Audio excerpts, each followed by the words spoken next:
Ռուսաստանի Դաշնությունը հետաքրքիր կարգավորում ունի զինապարտների հաշվառման հարցում, այն դեպքում, երբ զորակոչային տարիքի քաղաքացին մշտական բնակության է մեկնում Ռուսաստանի Դաշնությունից դուրս, նրան հանում են զինհաշվառումից եւ չեն զորակոչում բանակ, սակայն երբ վերադարձավ ՌԴ եւ 1 ամսից ավել բնակվեց, չի օգտվի նշված արտոնությունից։ Անձնագրերի եւ վիզաների վարչության նախկին պետ Մնացական Բիչաղչյանն առաջարկում է այս կարգավորումը կիրառել նաեւ Հայաստանում։ Ես իմ Facebook-յան էջում տեղադրել էի առաջարկ, իմ ունեցած տեղեկությունների համաձայն, օրինակ մասնավոր օրինակ Ռուսաստանի Դաշնության օրինակը, երբ Ռուսաստանի քաղաքացին մշտական բնակության է մեկնում այլ պետություն, ներկայանում է զինկոմիսարիատ, նրան հանում են զինվորական հաշվառումից, քանի որ նա Ռուսաստանի բնակիչ չի կարող ապահովել իր զին ծառայություն կատարելու պարտականությունը։ Բայց եթե գալիս է նորից Ռուսաստան ապրելու 1 ամիս եւ ավելի ժամկետով, այդ պարագայում նրանց պարտադրում են, օրենքում պարտադրում է, որ կանոն վերահաշվառման եւ դրանից հետո կատարել իրենց զին ծառայության պարտականությունը։ Միգուցե այս մոտեցումը Ռուսաստանի համար ավելի լիբերալ մոտեցում է, շատ ավելի լիբերալ մոտեցում է, քան կարելի է կիրառել Հայաստանում, բայց ամենայն դեպս նշված խնդիրը, որ տարիներ շարունակ Հայաստանի անկախացումից հետո միշտ այդ խնդիրը առաջացել է, կարելի է հայեցակարգային մոտեցում ցուցաբերել գնանք հետի կարգավորման։ Իմ առաջարկը հետևյալն է, որը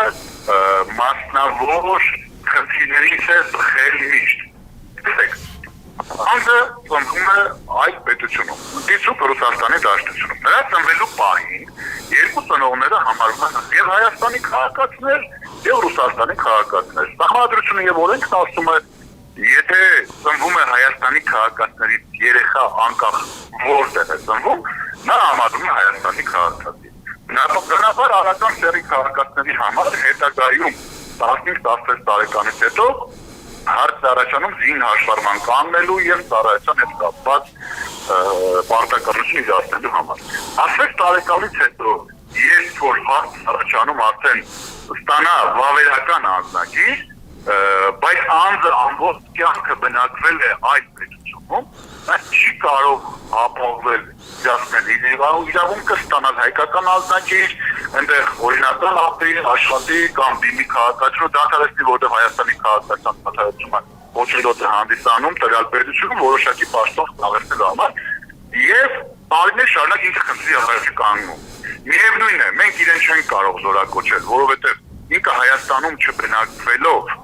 չի կանգնել զին հաշվառման եւ նրան չեն կարող ստանուցում վարկետին ծառայության համար եւ առաջանում է մի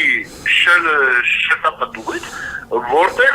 լրանում է 37 տարեկանը, սպասում է 20 տարի, 20 տարուց հետո նոր գալիս է առանց պարտականության զին հաշվառման է կանգնում եւ ստանում է իր անձնագիրը։ Մնացական Բիչաղչյանն առաջարկում է հայեցակարգային մոտեցում ցուցաբերել, հատկապես երբ Հայաստանը որդեգրում է պայմանագրային հիմունքներով զինծառայությունը։ Դիցուկ անձը ծնվել է այդ պետությունում, սահմանվի կրիտերիաներ, օրինակ, մինչև 16 տարեկանը, երբ ասեն 16 տարեկանից գալիս է իր անձնագիրը փոխանակի,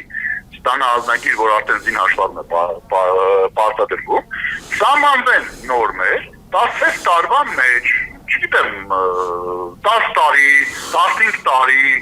օրերի հաշվարկներով կամ որևէ նորմեր սահմանվի։ Այսքան ժամանակ չես գտնվել Հայաստանի Հանրապետությունում, այսինքն չես բնակվել Հայաստանի Հանրապետությունում, նրան ազատել զին հաշվառման կանգնելու պարտականությունից։ Եթե մենք նշված զուսմանը չենք գնում, միևնույն է ինքը դրսում ապրելով Հայաստանի Հանրապետություն երբեք չի գա։ Դրանով իմ կարծիքով կխթանվի նաև Հայաստանի քաղաքացիների, Սփյուռքում բնակվող մեր հայրենակիցների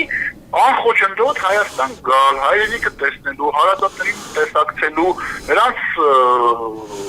ողջամիտ իրավունքը կիրառվի։ Հատկապես ևս, եթե մենք 25 թվականից 16 տարի հետ ենք գնում, որ 16 տարի առաջ ծնված այսինքն երեխաների հաշվարկը կատարելու, սեկտ համակարգը մուտք ու ելք ներդնելու համակարգը, էլեկտրոնային համակարգը ստեղծվել է 2008 թվականին։ Հաշվարկը կատարվի 2008 թվականից մինչև այդ պահը, 16 տարվա պահը, եւ օրենքով սահմանվի ինչ-որ չափորոշիչ, կսամանվի 5 տարի, կսամանվի 10 տարի, 15 տարի, բայց որևիցե լուծում տրվի այդ խնդրին, որպեսզի անձին ավելորդ ընդեղ ապրելու, ստեղծելու, արարելու պարտականությունը չխոչընդոտվի։ Այս է լուծումը, որը կարելի է քննարկման առարկա դարձնել եւ հետագայում կարգավորել։